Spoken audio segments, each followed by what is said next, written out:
Hi, it's Nicole for Bella Boulevard, and today I am going to show a page kit in action.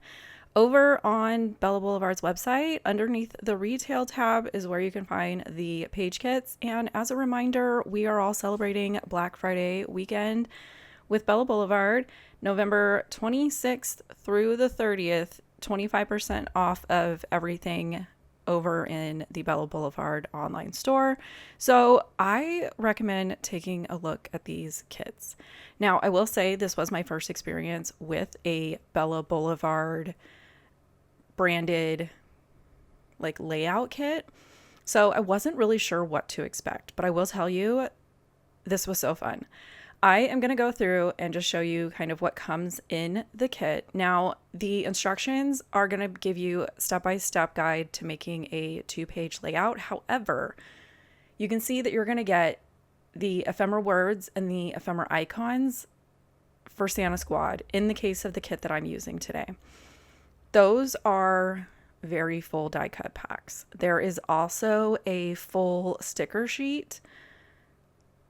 And I think I only used a couple stickers from this. And then there's some pattern papers.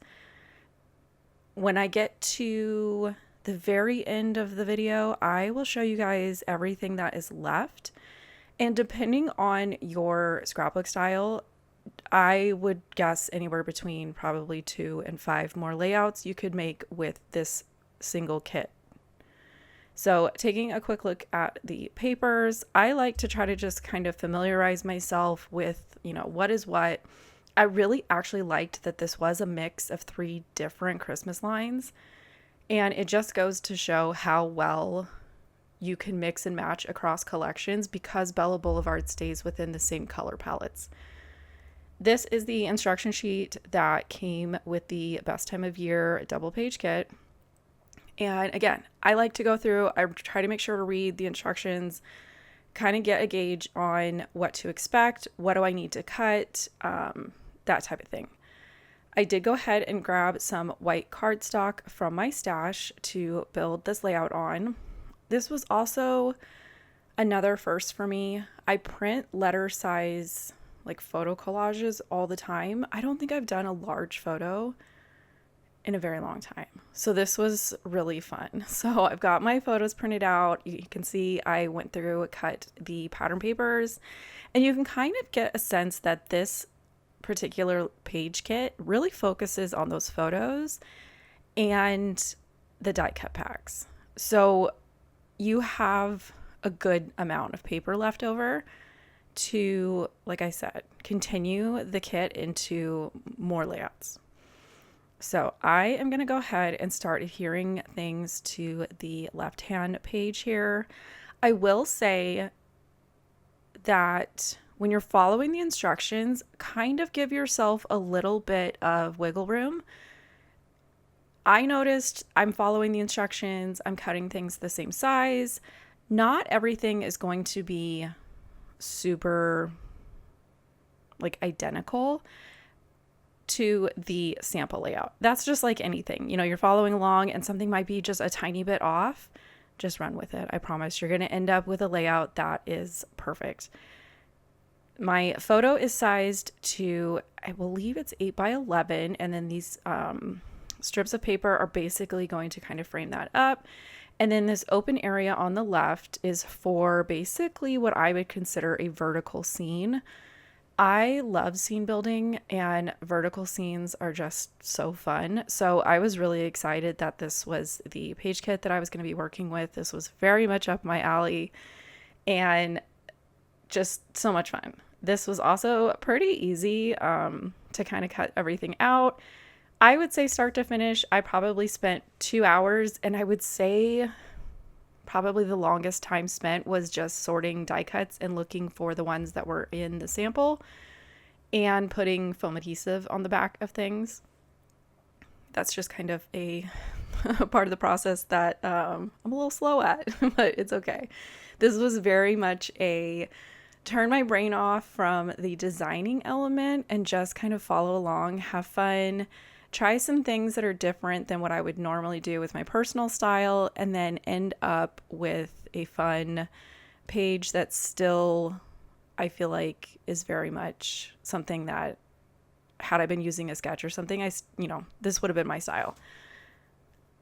Looking at a lot of the page kits that are currently in the store, now I'm kind of eyeing some of those older collections that, you can't get the collection, but the page kits are still there. And knowing that, let's say it's a double page layout and it's like a boy themed collection or something, I know that once I make the layout that the page kit is based on, I'm probably going to have some good amount of extras to continue on. So kind of look at them in a sense of it being an extension of a page kit, almost kind of like a mini collection, where you're also getting the sort of guidance and instructions to make a layout and then take the leftovers and run with them. So finishing up over here on the right hand side. And then from there, I'm just kind of working my way down the instruction sheet, finding the different pieces that need to go down before I start putting embellishments down.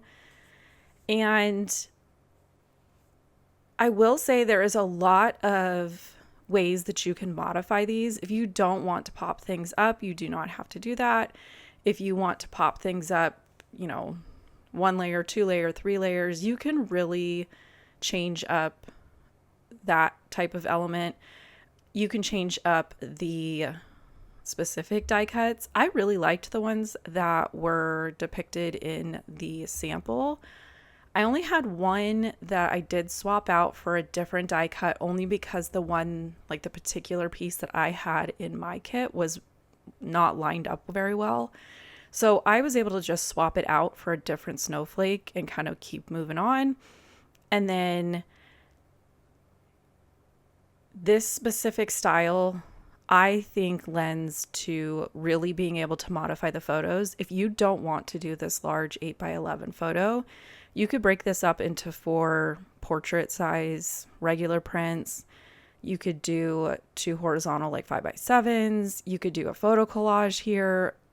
Tons of different opportunities to kind of modify the photos to either have more or less.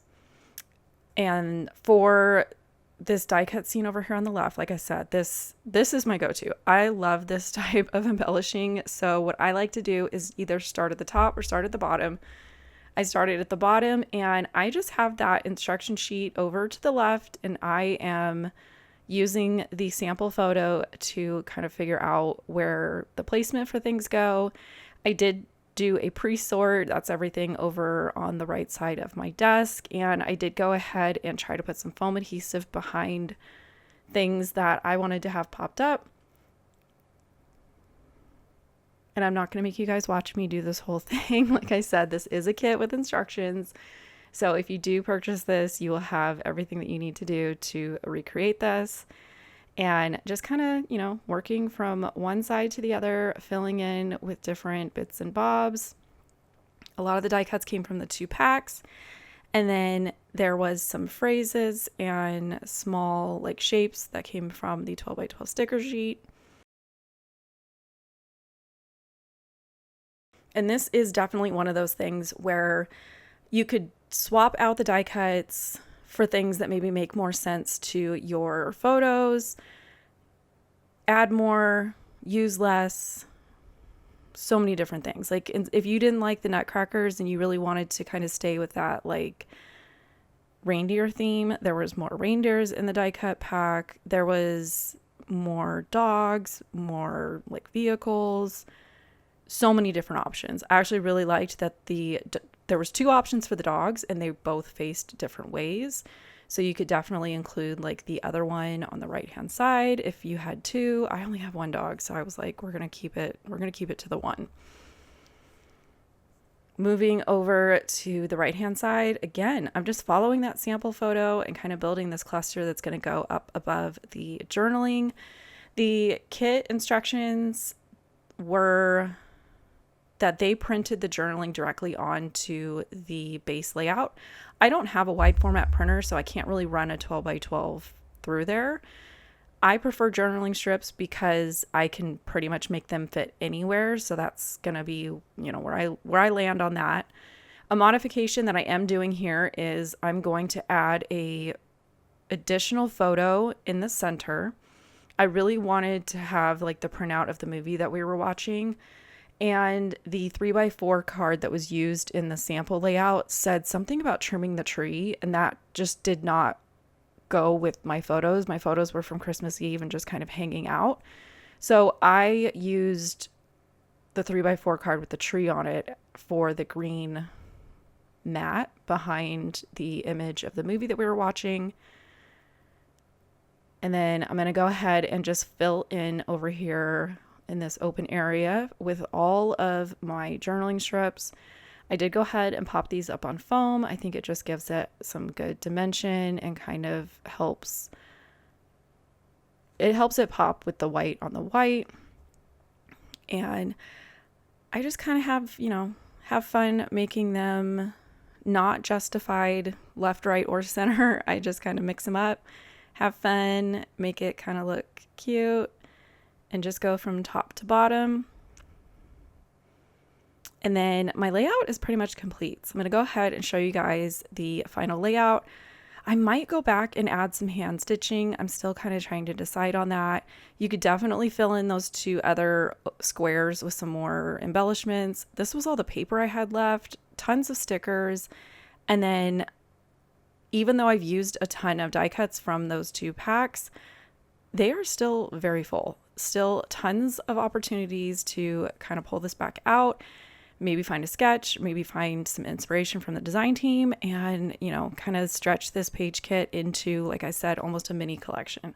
So with that, I'm going to leave you guys here. Make sure you check out the description box below. Check out Bella's socials this weekend for more information on the sales. And don't forget to head over to Bella Boulevard's website and check out the page kits that, again, are 25% off this weekend. With that, I'm going to leave you guys here, and I'll catch you later. Bye!